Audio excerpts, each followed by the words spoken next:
nuk u kuptuam.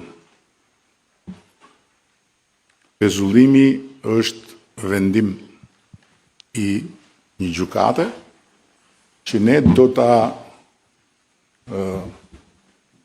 përcjellim në gjykatën kushtetuese si një akt brutal ndërhyrje në pavarësinë e pushtetit ekzekutiv.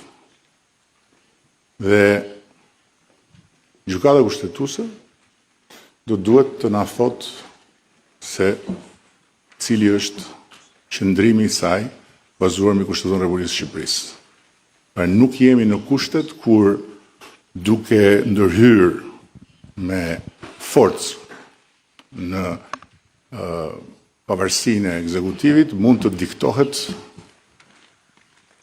ndonjë lëvizje e qeverisë.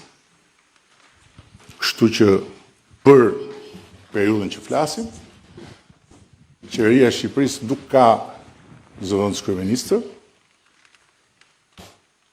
dhe nuk ka një ministër të infrastrukturës dhe energjisë që funksionon. Kaq.